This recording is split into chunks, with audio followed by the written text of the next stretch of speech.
বন্ধুরা, আজ সকাল সকাল পাঙ্গাস মাছ পেয়েছি, তো নিয়ে নিলাম। আজকে পাঙ্গাস মাছের ঝোল রান্না করব।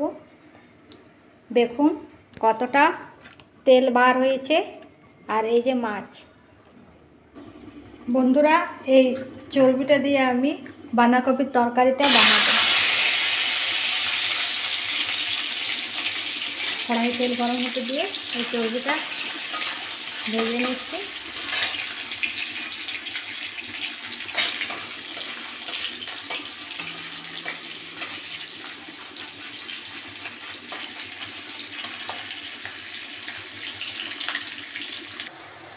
এটাতে বাঁধাকপি আমার হচ্ছে, এবার আমি মাছটা রান্না করব।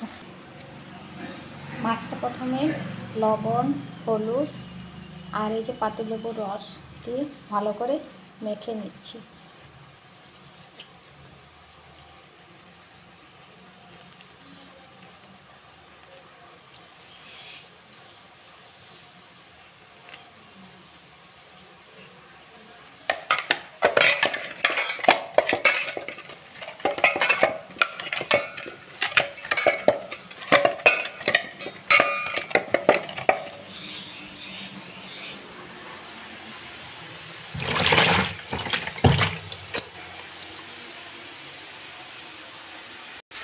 এবারে গ্যাসে কড়াইটা চাপিয়ে দিলাম, তেল গরম হতে দিয়ে দেবো।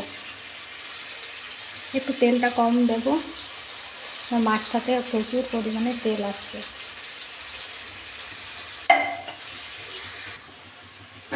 মাছের তেলটা দিয়ে দিচ্ছি। আজকে রান্নাটা মাছের তেলে মাছ রান্না। পাঁচফোড়ন দিয়ে দিচ্ছি, তেলটা গরম হয়ে গেছে, মাছগুলো এবারে দিয়ে দিচ্ছি।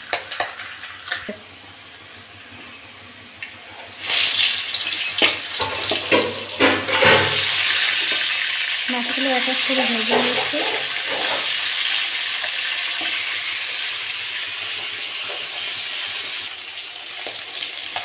মাছগুলো উল্টে পাল্টে ভেজে নিচ্ছি।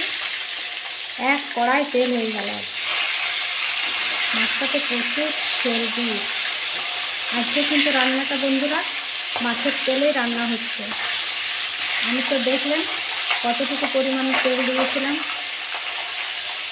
আর এখন আমার কড়াইয়ে দেখুন ভর্তি হয়ে গেছে। মাছটা এদিকে ভাজা হতে থাকে, আমি মশলাটা বেটে নিই। মশলা হচ্ছে জিরে, গোলমরিচ, আদা, কাঁচা লঙ্কা, রসুন, এটা বেটে নিই।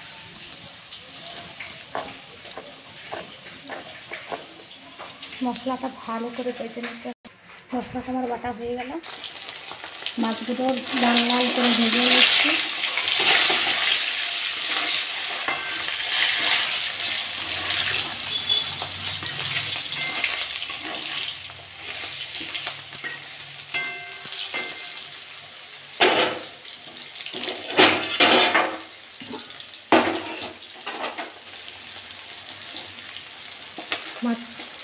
মাছগুলো ভাজা হয়ে গেছে, আমি তুলে নিই।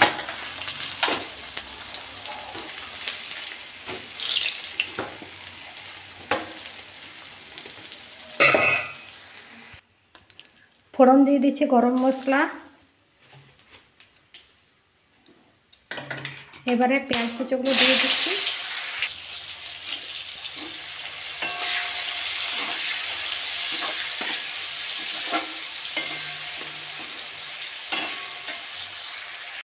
দিয়ে দিচ্ছি একটা টমেটো,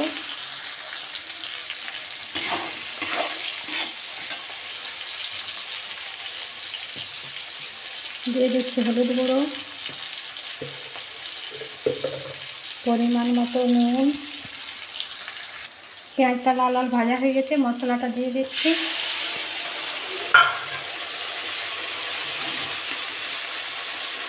লাল লঙ্কার গুঁড়ো দিয়ে দিচ্ছি।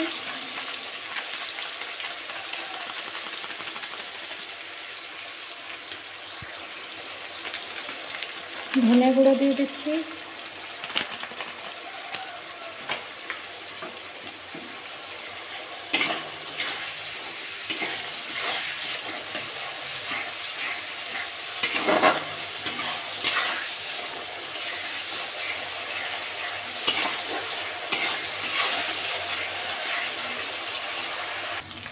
মশলাটা কষা হয়ে গেছে, এর একটু জল দিয়ে দিচ্ছি।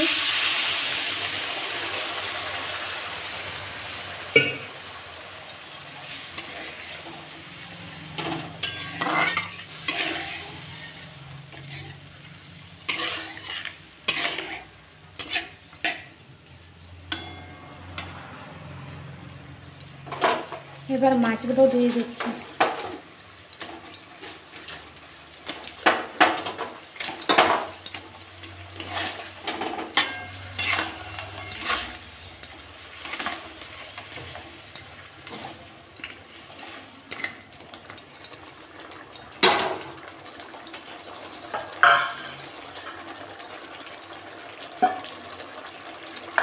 এই যে ফুটে উঠেছে, আমার গ্যাসটা বন্ধ করে দিয়েছি, আমার পাঙ্গাস মাছের ঝোল রেডি। বন্ধুরা, রান্নাটা কেমন হয়েছে অবশ্যই কমেন্টে জানাবেন। আজকের মতো এখানেই রাখছি, টাটা, ভালো থাকবেন।